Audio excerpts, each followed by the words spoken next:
Bismillah. Assalamualaikum warahmatullahi wabarakatuh. Alhamdulillahirabbil alamin wassalatu wassalamu ala asyrafil anbiya'i mursalin nabiyina Muhammadin sallallahu alaihi wasallam wa ala alihi washabihi ajmain. Asyhadu an la ilaha illallah wahdahu la syarikalah, asyhadu anna Muhammadan abduhu wa rasuluhu la nabiyya ba'da. Mari kita awali kajian kita dengan baca basmalah. Alhamdulillah kita bertemu kembali pada pengajian kali ini. Bersyukur kita masih diberikan Allah umur yang panjang, kesehatan dan juga kesempatan. Wabil khusus Allah masih menganugerahkan kepada kita nikmat iman, nikmat Islam, nikmat ibadah, nikmat menuntut ilmu agama, nikmat yang paling berharga, yang paling mahal, yang harus kita jaga hingga akhir hayat kita. Mudah-mudahan nanti kita dipanggil Allah semua dalam keadaan husnul khatimah. Dan mudah-mudahan kita semua nanti di akhirat digabungkan bersama orang beriman lainnya dalam surganya Allah. Amin ya rabbal alamin.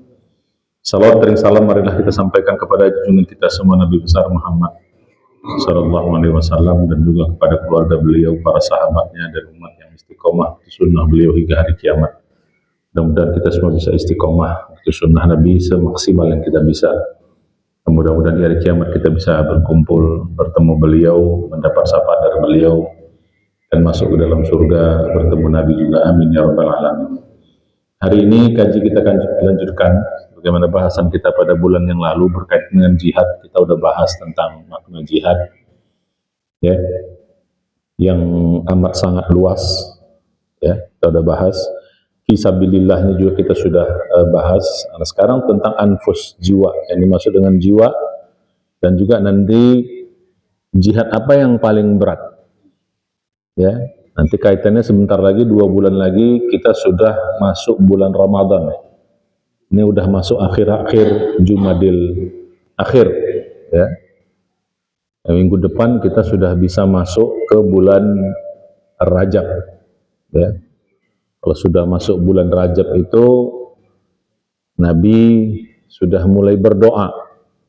Doanya kita hafal, ya. Walaupun hadis ini banyak ulama menilai lemah, tapi sebagian juga mengatakan ini kuat.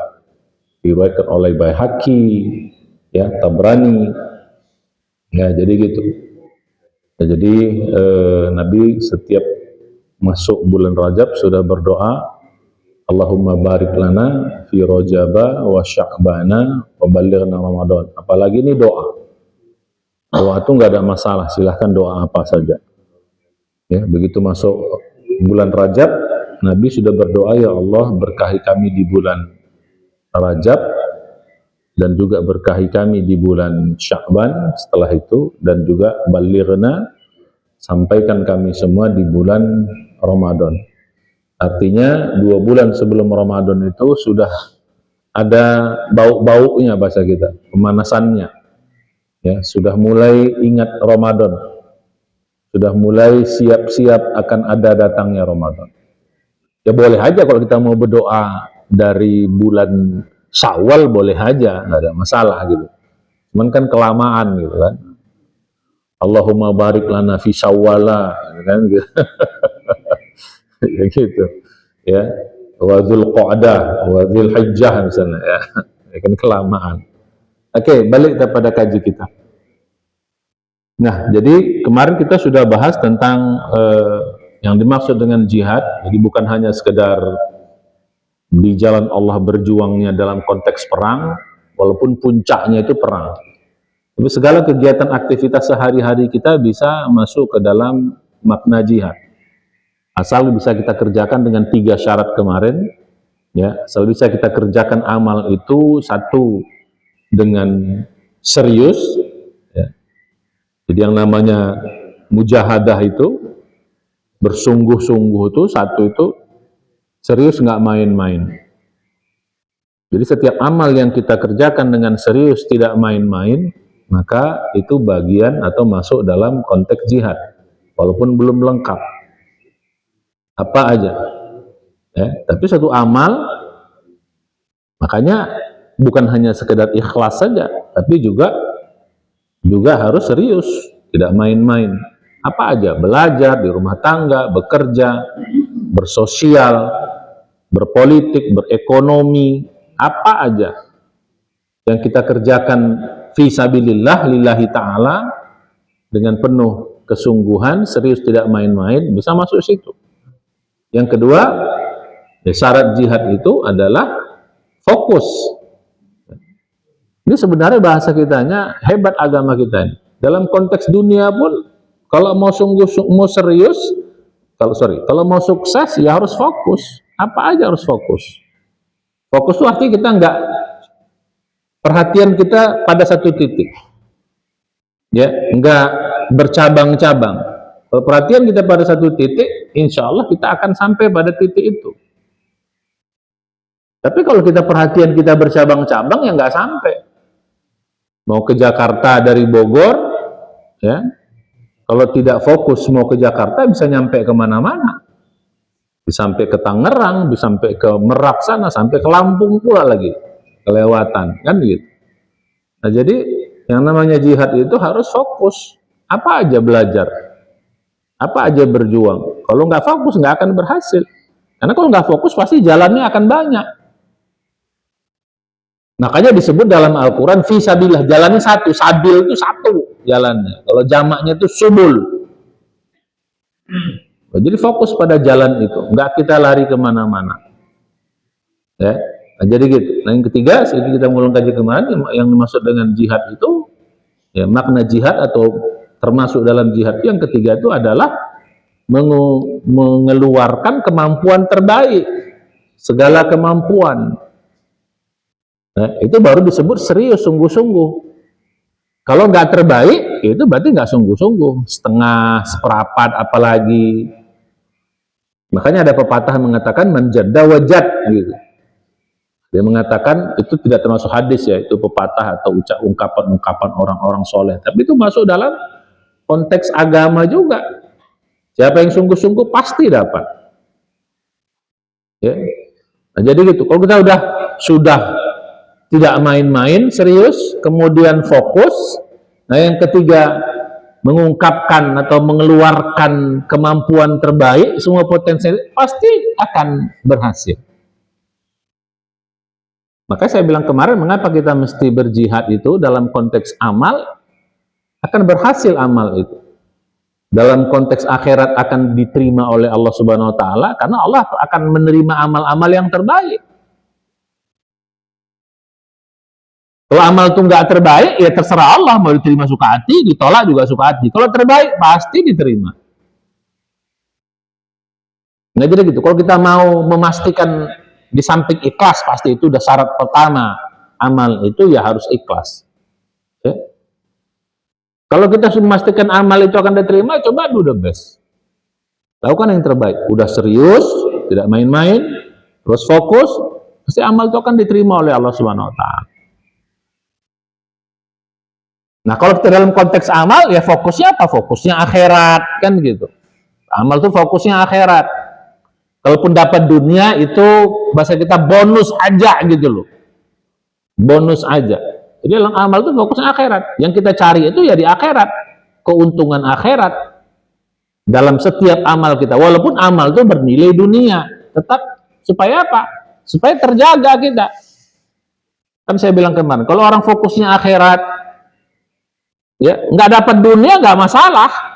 Kenapa? Karena akhirat udah pasti dapat. Kalau kita udah sungguh-sungguh lillahi ta'ala, udah pasti dapat kita. Dapat ridho Allah, dapat pahala, dapat janji surga. Udah pasti. Tapi dunia kan belum tentu. Karena dunianya penuh dengan apa? Keterbatasan. Ya, semua pengen jadi presiden kan nggak dapat semua jadi presiden. Walaupun semuanya berjuang semuanya, berkorban semuanya, nggak suka karena terbatas. Ya, presiden tuh cuman 5 tahun cuman satu yang disiapin kan gitu. Berebutlah semua di situ. Anggota dewan 500 sekian. Kalau kuliah berapa? Mau masuk sekarang, mau lulus tuh dari sekian ratus ribu yang diterima cuman berapa ribu misalnya. Atau berapa puluh ribu. Jadi saingan banyak, sementara sumber daya yang diperebutkan terbatas. Ya, belum tentu berhasil. Tapi kalau udah niatnya akhirat, pasti dapat. Karena namanya sumber daya akhirat unlimited. Nah, balik pada kaji tadi. Nah, sekarang masuk kepada makna jihad dengan jiwa. Yang saya bilang kemarin, cakupan jiwa itu luas sekali. Kalau sekalian, jiwa itu bukan hanya kalau kita berjuang itu bukan hanya mati. Nah, itu betul, tapi itu terlalu sempit. Yang jiwa itu luas sekali. Apa yang keluar dari jiwa itu? Yang saya bilang kemarin, ya, pikiran, perasaan, ide-ide, capek, waktu, itu bagian dari jiwa. Ya, jadi kalau kita beramal, ya pasti kita gunakan semua ini. Ibu-ibu di rumah, capeknya, perasaannya, pikirannya, semuanya itu bernilai di hadapan Allah Subhanahu wa Ta'ala. Kalau pekerjaan itu dikerjakan dengan, di samping apa kemarin, jihad fisabilillah. Itu artinya apa kemarin? Fisabilillah, lillahi ta'ala. Semua yang kita kerjakan lillahi ta'ala itu masuk dalam bab jihad, bab fisabilillah, apa aja. Semua. Jadi untuk masuk surga itu ternyata amat sangat luas sekali. Nah, malah ini akan kita bahas, jihad yang paling berat itu adalah jihad melawan hawa nafsu. Istilah kerennya jihadun nafs. Ya, jihadun nafs itu jihad melawan hawa nafsu diri. Itu yang paling berat. Dibandingkan jihad melawan musuh yang di luar sana. Nah, ini yang bahasan kita nanti lanjutan nih minggu depan, kita masuk tentang puasa. Gimana nih? Harus bagaimana biar kita bisa sukses. Puasanya biar sukses. Puasa itu bagian dari jihad kalau kita serius. Itu jihad apa puasa itu? Jihad jiwa, jihadun nafs. Itu yang paling berat. Jadi hawa nafsu itu bagian dari nafsu yang mesti kita berjuang untuk mengendalikannya. Jadi gitu Pak ya, Bu ya. Jadi berjuang atau bersungguh-sungguh beramal dengan harta, udah jelas, sudah kita bahas kemarin. Yang juga luas juga. Jihad dengan harta yang infak kita bahas kemarin luas sekali. Bukan hanya sedekah, bukan hanya infak, bukan hanya zakat, bukan hanya nyumbang, bukan hanya bantu orang. Segala macam pengeluaran yang kita niatkan untuk mencari keridhaan Allah Subhanahu wa Ta'ala. Itu semua bagian dari apa? Bagian dari infak fi sabilillah. Nah, masuk kita sekarang bab sekarang. Jadi mulai sekarang ibu-ibu sekarang ini belajarnya juga bagian dari jihad nih. Kan di sini kan tidak mengorbankan jiwa kita. Ini kita korbankan di sini. Waktu, ya, tenaga, pikiran. Kalau ngajinya serius Pak Edi. Kalau ngajinya ngantuk-ngantuk, ya dapat separuh lah, lumayan lah. Ya, ini kadang-kadang kita mau dapatnya full, tapi nggak terbaik, nggak bisa lah. Ya, Allah itu juga maha adil. Ya, Allah juga maha adil. Kalau semua orang dapatnya 100 kan nggak adil, nanti Allah protes gitu. Semua orang dapat surga Firdaus ya nggak mungkin lah. Ya, siapa yang berjuang yang lebih, yang pengorbanannya banyak, ya pasti saja tempatnya atau nilainya lebih tinggi di hadapan Allah Subhanahu wa Ta'ala. Nah, masuk kita sekarang bab tadi ya, yang dimaksud dengan jiwa itu apa tadi? Pikiran, perasaan, waktu, tenaga. Termasuk tadi apa? Hawa nafsu. Ya termasuk part-part bagian-bagian dari badan. Jihad mata, jihad mulut, jihad perut, jihad yang di bawah perut. Itu jihad semua. Kalau nggak jihad kita berat kita itu mengendalikan itu semua. Cuman nanti kita masukkan ke dalam jihad nafs. Jihad apa? Jihad melawan hawa nafsu nanti. Nah, itu untuk konteksnya dalam konteks puasa kita masuk. Jadi puasa itu jihad loh Pak. Ya, walaupun ada satu keterangan yang hadisnya dibilang lemah, ketika Nabi selesai perang Badar, Nabi mengatakan roja'na. Ya, kita baru kembali min jihadil asghar, dari jihad yang kecil. ila jihadil akbar. Kita akan nanti masuk ke dalam jihad yang akbar. Sahabat-sahabat pada bingung. Kan saya bilang dulu Bu ya, puasa itu diwajibkan pertama kali bukan awal Ramadan. Ya, jadi puasa diwajibkan pertama kali bukan di awal Ramadan, tapi udah mau akhir Ramadan. Nah, jadi gitu. Jadi bukan apa? Bukan nengok. Jadi begitu pertama kali diwajibkan nengok bulan dulu, bukan begitu. Itu tahun berikutnya. Tahun pertama diwajibkan Ramadan itu udah mau berakhir Ramadan, malah 10 terakhir. Ya. Setelah perang Badar.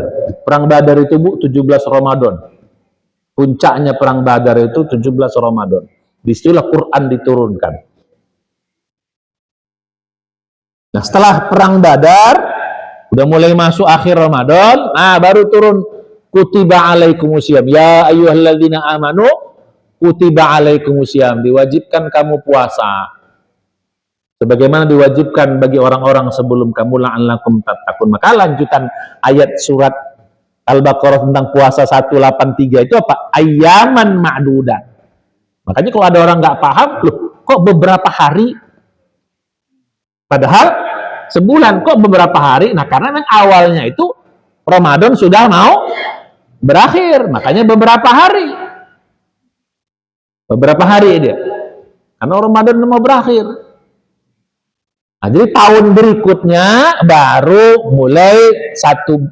Makanya tahun berikutnya bunyinya apa? Syahrul Ramadan alladzi, ayat bawahnya. Enggak langsung syahrul Ramadan di awal, Pak. Baru ayat 185-nya Syahrul Ramadan alladzi unzila fihil Qur'an. Nah, bulan Ramadan diwajibkan kalian 1 bulan penuh kita berpuasa. Baru faman syahida minkum syahra, siapa yang hadir di bulan itu baru disebut. Jadi gitu ya. Jadi jangan salah paham. Jadi Ramadan pertama kali diwajibkan bukan 1 bulan penuh, cuman beberapa hari Ramadan mau berakhir. Nah, setelah selesai, nah ini yang kita bahas nanti. Selesai perang Badar tadi, begitu hebatnya. Jadi perang yang paling hebat tuh Badar, Pak. Nggak ada yang melebihi Badar. Kan di sana kita masih paling lemah, baru pertama kali perang, persenjataan pas-pasan, musuhnya hebat. 3 kali lipat dengan segala macam perlengkapan perangnya. Dan sahabat pada waktu itu nggak niat perang. Niatnya apa? Mencegat kafilah Abu Sufyan dan kawan-kawan. Jadi niatnya cuma mau nyegat apa? Mau nyegat Mau nyegat kafilah dagang yang melintas lewat Badar itu. Ya. Nah, jadi dicegat di situ. Ternyata bocor rahasia. Ya, akhirnya bocor bahwa orang pedagang ini bocor karena mau diserang, akhirnya minta bala bantuan. Akhirnya jumpa pasukan perang. Ya terkejutlah. Itu lihat dalam surat awal-awal surat ke-8 itu, Al-Anfal itu. Jadi perang yang paling berat itu adalah perang Badar. Nah, baru perang yang paling hebat itu udah balik, Nabi bilang kita kembali dari jihad yang kecil, ini aja udah babak belur, ini sudah berat kali, dibilang pula jihad yang kecil. Emang ada lebih hebat daripada ini? Ada, apa itu? Yaitu jihadun nafs. Itulah diwajibkan berpuasa. Jadi ternyata jihad melawan diri sendiri itu jauh lebih berat daripada jihad musuh yang di luar. Kalau musuh di luar tuh nampak musuhnya, ini enggak, musuhnya di dalam. Kan saya bilang dulu, musuh yang paling berat itu musuh apa? Musuh dalam selimut kan? Musuh dalam selimut aja berat, apalagi musuh dalam diri kita sendiri. Dalam selimut itu kan masih di luar kita juga. Tapi kok hawa nafsu itu yang musuh di dalam diri kita. Nah, jadi mengendalikan hawa nafsu pun itu bagian dari jihad. Malah Nabi khusus spesifik mengatakan buat ibu-ibu, jihadukunna fi buyutikunna. Jihad kalian wahai perempuan-perempuan, wahai istri-istri itu di rumah kalian. Jadi ibu pun bisa berjihad, bisa bila, tapi apa tempatnya di rumah. Bukan di dapur doang, Pak. Di kasur juga. Di sumur, dapur, nah, ya, kasur juga. Jadi di kasur pun ibu-ibu berjuang juga. Makanya banyak ibu-ibu ini yang suka nolak kalau diajak kan gitu. Kan berat memang, Bu. Ini kalau mau jihad, Bu, tempatnya banyak, mau luas. Oke, balik pada kaji kita. Ya, jadi gitu. Jadi yang paling berat itu adalah jihad melawan hawa nafsu. Nah, di mana beratnya jihad melawan? Tiga, Bu. Yang saya bilang mungkin dulu pernah, sekarang kita ulang. Mengapa jihad melawan hawa nafsu itu paling berat dibandingkan dengan jihad melawan musuh yang perang tadi? Satu, musuhnya nggak nampak. Kalau jihad yang apa itu musuhnya nampak. Karena dia di luar diri kita. Ini musuhnya nggak nampak. Musuhnya di dalam. Yang paling susah itu lawan musuh yang nggak nampak.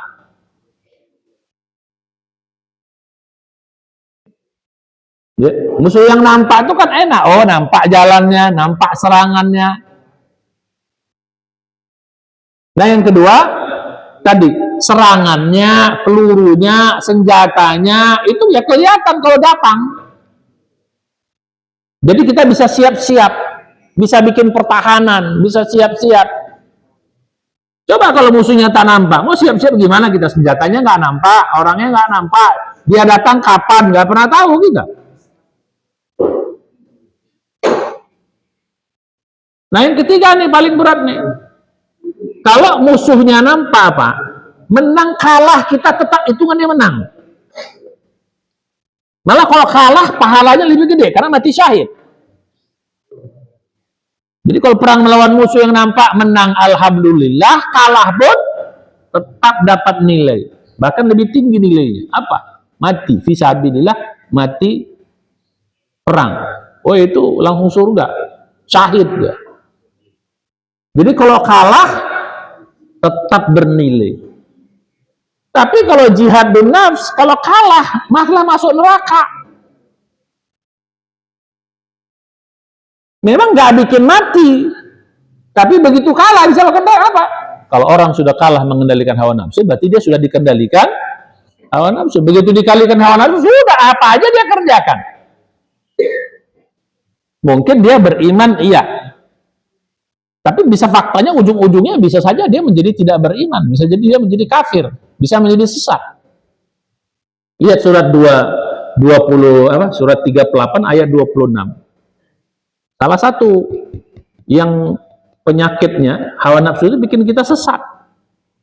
Ya Dawud inna ja'alnaka khalifatan fil ard fahkum bainan nas bil haqqi wala tattabi'il hawa fayudillaka an sabilillah. Wahai Daud, walaupun ayat ini buat Daud, Nabi Daud, tapi buat kita intinya. Kan semua ayat Al-Quran buat kita, Pak. Terlepas ayat itu mau buat Bani Israel, buat siapapun, semuanya buat kita. Karena Quran diturunkan buat kita. Ya, jadi pelajarannya buat kita. Wahai Daud, kata Allah, kami jadikan kamu khalifah di muka bumi, maka tegakkan hukum Allah dengan benar, dengan adil. Ujungnya apa? Wala tattabi'il hawa. Jangan kau ikuti hawa nafsu. Fayudillaka an sabilillah. Pasti dia akan bikin sesat kau di jalan Allah. Nah, jadi lagi-lagi ayat ini mengatakan hawa nafsu itu bikin kita sesat. Jadi kalau kita kalah melawan hawa nafsu, ya kita tersesat. Ujung-ujungnya bisa kafir juga. Banyak orang kafir di ujung akhir hayatnya bisa. Dikasih supermi 2 bungkus, kafir. Gara-gara jabatan, kafir. Gara-gara ijazah, kafir. Ya bisa disembunyiin terus, bohong terus, munafik jadinya. Sebahaya Pak Edi. Hati-hati kalau ijazah nampakkan, jangan disembunyi. Pak Edi ya. S1, S2 Pak Edi. Payah kali lah menunjukkan ijazah itu, macam tahap-tahap, macam aib aja itu. Padahal itu kan satu kebaikan, apa boleh tutup.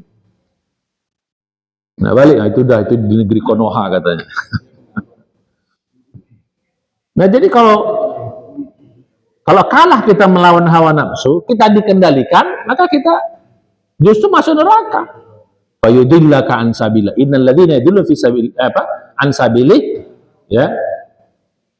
Mereka dapat azabun syadidun, mereka dapat azab yang pedih di mana suyaumal hisab, karena mereka akan melupakan hari kiamat. Jadi bahayanya kalau jihad nafsi ini, kalau menang alhamdulillah kita sukses, tapi kalau kalah masuk neraka. Tapi kalau jihad lawan ini menang kalah menang hitungannya. Menang alhamdulillah, kalah pun alhamdulillah, malah lebih disenangin orang itu malah kalau kalah, langsung mati syahid. Nah, jadi balik pada kaji kita. Jadi yang terberat itu justru jihad itu jihadun nafs. Jihad mengendalikan hawa nafsu.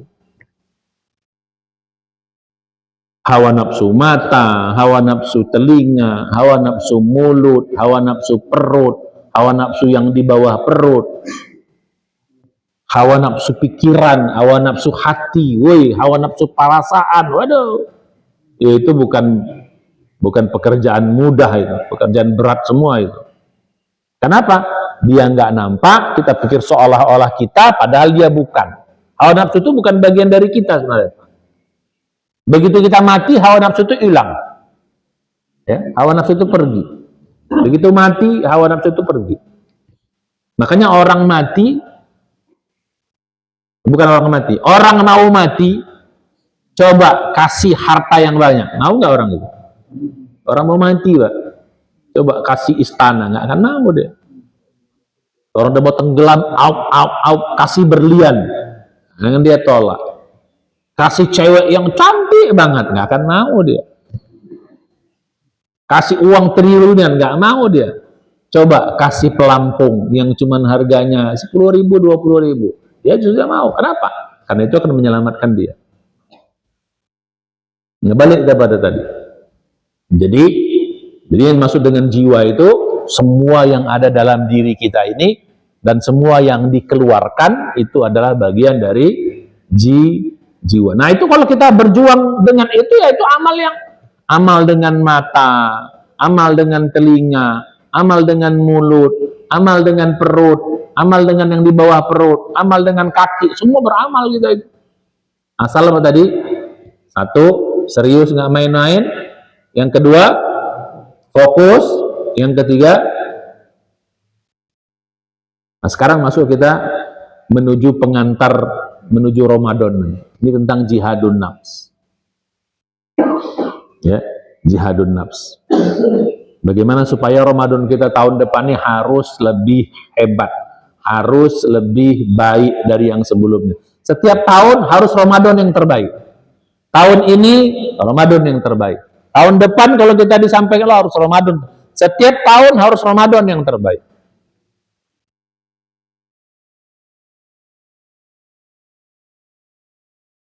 Ya, harus yang terbaik. Makanya kita harus punya persiapan-persiapan. Termasuk yang paling duluan itu persiapan ilmu. Ini kita mulai. Gimana di jihadun nafs itu? Jadi kalau bapak-bapak ibu-ibu faham bahwa jihadun nafs itu pahalanya gila-gilaan, maka Ramadan kita harus serius. Tahun depan ini berapa, 2 bulan lagi? Bulan apa? Kapan Ramadan? Februari pertengahan ya. Tanggal berapa? 18. Ya hampir 2 bulan lebih dikit lagi. Sekarang aja udah tanggal 14. Jadi begitu. Nah, jadi jangan main-main lagi. Jadi kenapa? Ya Ramadan itu bulan jihad. Bulan jihad, betul. Maka jangan sampai kita Ramadan itu main-main. Nah, makanya untuk bisa jihad, kemarin saya bilang syaratnya kan 4. Di samping tadi itu kan itu syarat ke dalam. Syarat khusus. Nah, sekarang syarat umum. Agar bisa kita, syaratnya 4. 1, harus berilmu. Jadi untuk bisa berjihad itu harus punya ilmu, Pak. Kalau nggak ada ilmunya nggak bisa. Akan omong kosong kita bilang, saya serius. Tapi nggak punya ilmu, nggak bisa. serius mau ke Jakarta, pertama cari apa dulu? Ya cari informasi dulu bagaimana cara ke Jakarta. Harus punya ilmu. Nah, termasuk juga nanti Ramadan ini. Ramadan kalau mau serius sukses, Ramadannya harus dengan ilmu. Maka persiapan pertama nanti menuju Ramadan itu persiapan ilmu. Kalau nggak dengan ilmu nggak bisa, Pak. Makanya belajar lagi nanti gitu. Ya, jadi untuk bisa dikatakan serius itu pertama adalah ilmu. Tanpa ilmu nggak bisa. Semua perbuatan pasti dianggap main-main. Kalau tak punya ilmu. Olahraga, Pak Edi, pakai ilmu nggak? Berapa tahun nyari ilmunya tuh? Biar jago main apa tuh? Main tenis aja. Berapa tahun Pak Edi biar jago?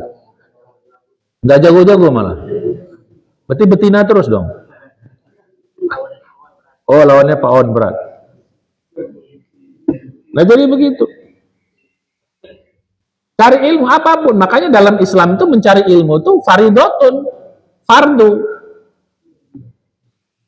Jadi keseriusan pertama kita ingin mencari sesuatu harus ilmunya dulu dicari. Kalau nggak bisa yang lain, tanpa ilmu nggak bisa. Harus dengan ilmu. Apa aja. Mau sukses apapun harus dengan ilmu. Nah, termasuk nanti menuju Ramadan ini persiapan nanti kita akan bahas dulu harus dengan ilmu. Tanpa ilmu nggak bisa. Itu yang pertama. Ya, jadi sesuatu perbuatan akan dikatakan sungguh-sungguh kalau kita cari ilmu. Nah, yang kedua ini agak berat, sadar. Jadi syarat kedua sadar. Maka Ramadan itu nanti pun Pak, ibu-ibu harus sadar terus. Makin lama, makanya mengapa lebih susah dia? Karena amalnya lama banget. Kalau sholat berapa lama? 10 menit kelamaan Pak, udah hebat kali itu. Ya, Bang Saripudin kalau sholatnya 10 menit top itu udah. Ya, jadi gitu. 5 menit lah. Ya, ini kita anggap orang biasa dulu. Kalau di sini yang udah 10 menit, 15 menit semua 15 menit. Ada yang udah masuk. 20 menit, mantap. Nah, jadi kalau sholat sadarnya itu cuma 10 menit paling lama. Tapi kalau puasa sadarnya dari subuh sampai maghrib. Dan bukan hanya 1 hari, tapi berapa? 30 hari. Ini bukan perkara mudah loh. Bahkan bukan hanya sampai hari doang, malam pun tetap juga harus. Emangnya yang dilarang itu kan cuma makan minum doang siang itu. Memang malam kan udah selesai. Tapi kalau bohong, mau pagi, mau siang, mau malam, tetap nggak boleh. Kalau marah-marah, tetap nggak boleh. Kadang-kadang kita suka begitu. Maaf ya, saya lagi puasa, diajak gelut, nggak mau. Marah, nggak mau. Ntar malam habis kau.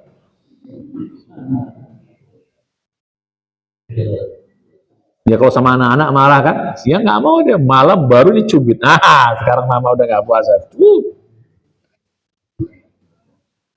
Jadi beratnya itu dia lama. Jadi untuk sadar itu bukan perkara mudah, Ibu. Makanya pantas mengendalikan hawa nafsu ini berat karena sadarnya harus full kita.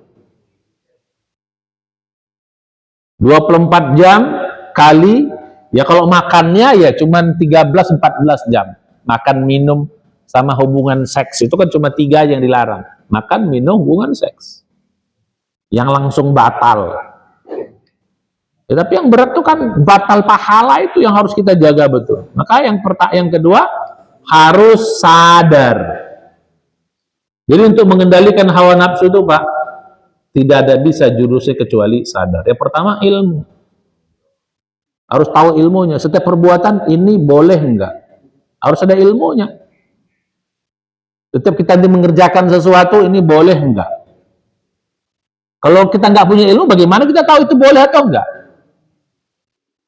Bayangin, harus ada ilmunya semua. Setiap mengerjakan sesuatu harus punya ilmunya. Yang kedua apa? Sadar. Ini yang berat nih, sadar 24 jam. Atau kalau urusan makan minum yang batalkan itu 13 jam. Tapi intinya 24 jam kali sebulan. Bukan perkara mudah itu Pak, untuk sadar terus. Jangankan sebulan, jangankan 13 jam. Sholat yang 10 menit aja kemana-mana, pikir kita, wih, itu sholatnya. Pikiran tak apa-apa. Itu yang kedua, sadar. Nah, yang ketiga yang lebih termasuk berat lagi nih. Yang ketiga apa? Sabar.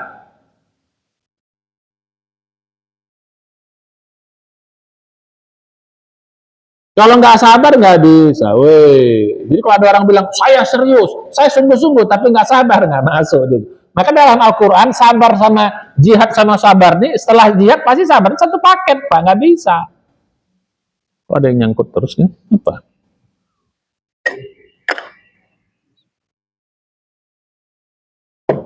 Sabar. Nah puasa juga gitu, paling berat itu apa? Perjuangan itu kalau nggak sabar nggak bisa. Sabar sampai buka, sabar sampai 1 bulan. Justru maaf ya, puasa kita ini banyaknya, begitu hari-hari terakhir tuh gugur semua itu. Gugur semua. Masjid tuh makin terakhir, ya makin maju safnya. Maka syarat yang ketiga untuk bisa kita mengendalikan hawa nafsu itu sabar. Nanti kita dalami ke depan. Bagaimana? Kalau nggak sabar nggak bisa Pak. Woi itu berat banget. Mengendalikan mulut harus butuh sabar, mengendalikan mata. Apalagi ibu-ibu di rumah, godaannya banyak. Jadi apa? Ilmu. Yang kedua, sadar terus. Sadar itu supaya kita tetap on.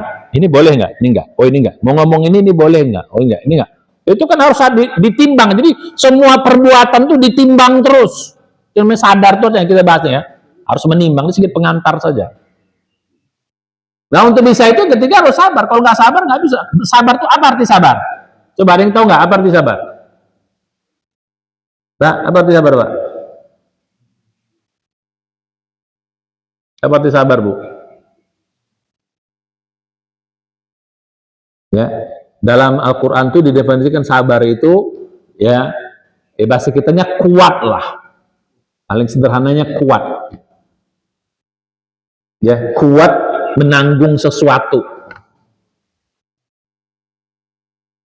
Makanya sabar itu kuat, bukan sabar itu lemah. Kalau kita rata-rata sabar itu identiknya lemah, padahal sabar itu kuat. Al-Quran menjelaskan sabar itu kuat. Ya lihat surat 3 ayat 146. Ya, wa kayyin min nabiyyin qatala ma'ahu ribbiyuna katsir fama wahanu lima asabahum fi sabilillah wa ma dha'afu wa mastakanu wallahu yuhibbus sabirin. Banyak orang yang berjuang bersama para nabi. Apa sifat mereka tuh? Mereka tidak pernah lemah di dalam menghadapi musibah yang menimpa mereka. Yang kedua, wa ma dha'afu, mereka tidak lemah. 3, wa mastakanu, mereka pantang menyerah. Jadi sabar itu artinya kuat, kuat menanggung sesuatu.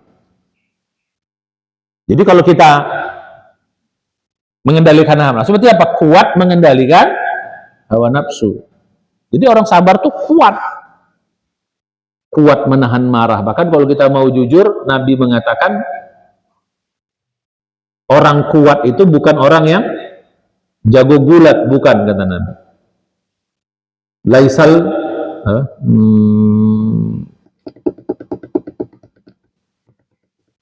bunyinya.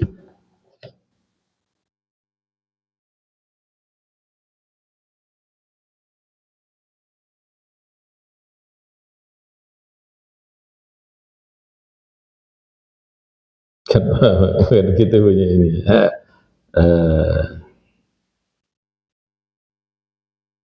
Ntar kita cari ya.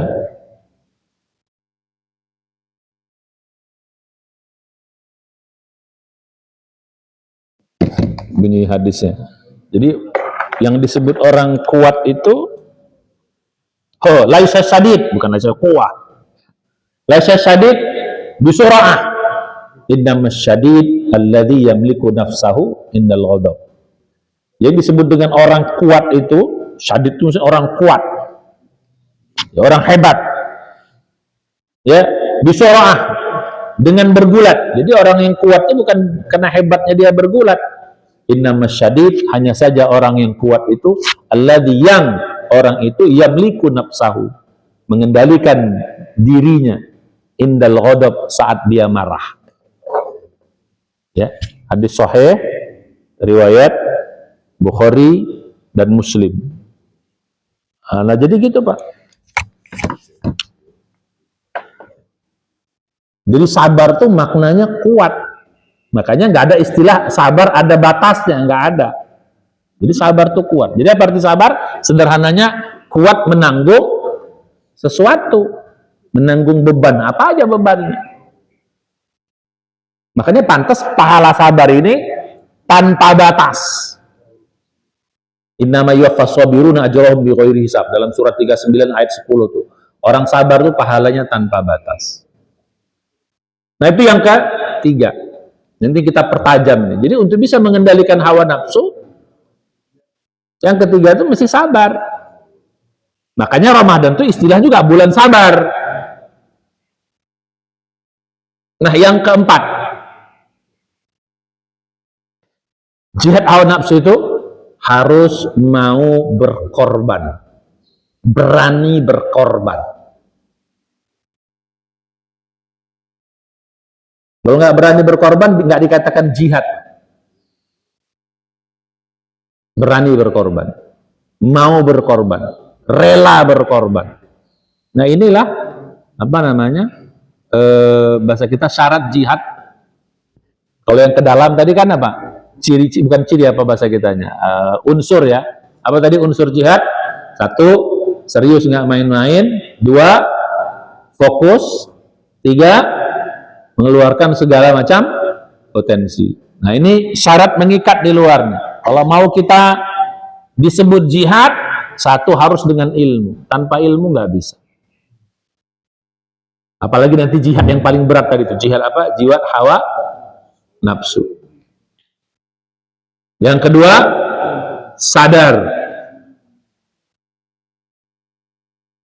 Nggak akan mungkin kita bisa mengendalikan hawa nafsu kalau kita nggak sadar terus, Pak. Nah, yang ketiga, sabar. Yang keempat, berani berkorban. Dia korban apa aja? Korban itu apa sih bahasa kitanya? Apa tuh? Korban itu apa? Apa korban, Bu? Apa korban, Pak? Ya, mengeluarkan sesuatu lah, memberikan sesuatu, atau apa tuh? Apa sih korban itu ya? Ya, kalau kaitan dengan harta, ya ngasih harta. Yang namanya korban tuh gak ada yang enak, Bu. Pasti berat. Karena dia harus, kita mengeluarkan sesuatu. Bahasa ininya sacrifice. Apa? Sacrifice itu. Dia mengorbankan sesuatu. Dan itu paling berat. Dalam hawa nafsu ini yang dikorbankan apa? Ya berat sekali. Mata, apa yang dikorbankan? Kesenangannya. Kesenangan nengok yang indah-indah dikorbanin. Dengar yang indah-indah dikorbanin. Ngomong yang indah-indah. Bukan yang indah-indah. Kalau ngomong kan nggak indah-indah. Ya, Pak, lihat. Ya pokoknya gitulah. Yang enak-enak lah. Kan itu susah, Pak. Bahkan kalau urusan makan, kalau istilah saya, yang berat tuh bukan menahan lapar. Yang berat tuh apa? Menahan nafsu ketika sudah berbuka. Itu paling berat. Apa? Lagi berbuka itu justru ujiannya di situ. Cendol, mie glosor, es buah. Aduh. Makanya kalau bulan puasa tuh lihat orang jualan, segala macam jualan ada. Wah, itu ujiannya berat sekali. Jadi yang keempat, nah ini kita pertajam nanti. Mau rela berkorban, berani berkorban. Kalau nggak bisa, nggak disebut jihad itu. Mau jihad tapi nggak mau korban, apa judul ceritanya? Bangun malam, apa yang dikorbankan? Ngantuk. Apa lagi? Jadi kesenangan. Ya termasuk juga nanti harta lah. Ya udah pasti itu. Makanya Ramadan tuh kita disuruh banyak bersedekah. Nah, 4 ini kan kita pertajam. Jadi syarat nanti bukan syarat bahasa kita, apalah. Ya, boleh juga disebut syarat. Disebut jihad tuh kalau apa? Dia punya ilmu, mencari ilmunya. Yang kedua dia tetap sadar. Yang ketiga sabar. Yang keempat berani berkorban. Yang paling berat itu justru korban apa, Pak? Ibu korban apa? Korban perasaan, kan gitu. Ibu-ibu di rumah tahan supaya jangan ngomel, supaya ya ikhlasin aja, udah lah apa sih. Yang bikin rusak ini kan semua gara-gara hawa nafsu, Pak. Ini kemarin berita viral, hanya gara-gara Tumblr, heboh se-Indonesia. Apalah coba. Gara-gara Tumblr, heboh se-Indonesia.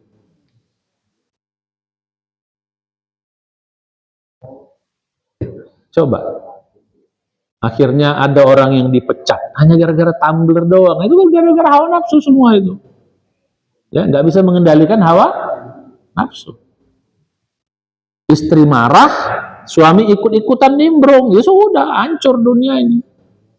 Udah, nggak usah kita bahas lah itu. Ya, ini kalau yang jarang lihat, saya pun baru tahu dikasih tahu anak saya juga gitu. Papa belum tahu gitu. Oh, baru tahu kita. Ini gara-gara Tumblr orang dipecat dari pekerjaan, kan bingung gitu.